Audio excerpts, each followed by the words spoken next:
We did everything that we could, I believe, and in the final analysis,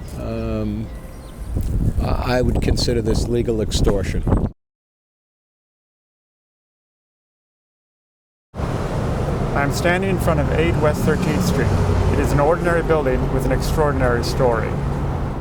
It is the story of a 30-unit cooperative where a succession of board members, faced with what they saw as an injustice, refused to back down for over 20 years. I first heard of the story from the building's longtime managing agent, Howard Kupferberg, whom I had met back in 1988 at about the time the trouble at 8 West 13th Street began. There was an oil leak that showed up in the building adjacent to 8 West 13th Street.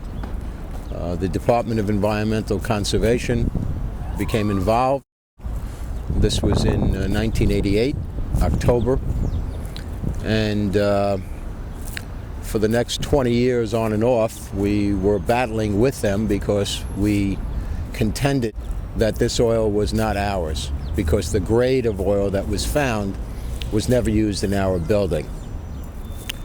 At tremendous cost to this co-op, we had to hire counsel, we had to hire various types of consultants and engineers.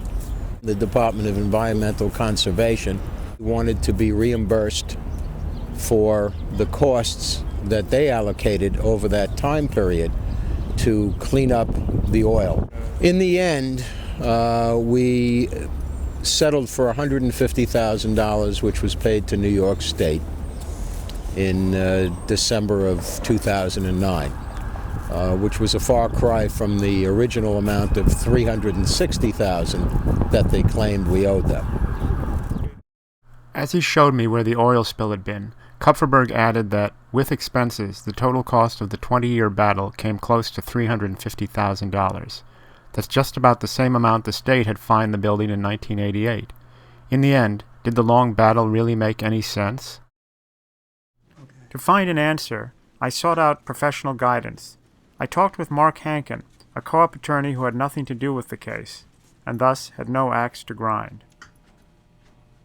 The decision whether to litigate a matter or not litigate a matter is something that boards have to determine from the get-go. As in this case, it's quite obvious that in the beginning they took the position that there was no liability, that we didn't do anything wrong, and that we're going to fight it as much as we can.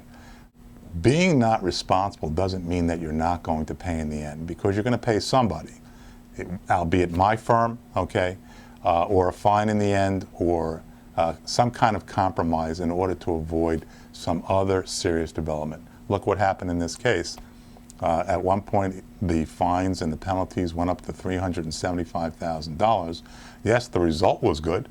They wound up 20 years later paying $150,000, but I can guarantee you that they also paid $150,000 at least in legal expenses over that 20-year period. So the bottom line is, did they really, quote, prevail in this matter or not? What we tell our clients is that there comes a time in that litigation where a payment made now, as opposed to litigating it 3, 4, 5, and 20 years later, is more reasonable, is more sound, because it's going to cost them less. I asked Howard Kupferberg, the manager, if the building should have compromised sooner. Well, this has been obviously a tremendously educational process. For most of this time frame, we relied on our counsel, which was a small environmental boutique law firm, well known, and at times they would advise us to leave it alone. It appeared to be quiescent for years at a time, and therefore, you know, we listened to them.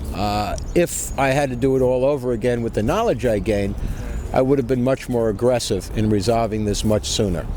You can't win when it comes to the city of New York. They have, unfortunately, a deep pocket, and they will continue to prosecute the matter until a resolution is achieved. The bottom line, don't get hung up on the morality of your case. Search for a common sense compromise. That way, nobody is satisfied, nobody wins, nobody loses, but nobody goes away broke either.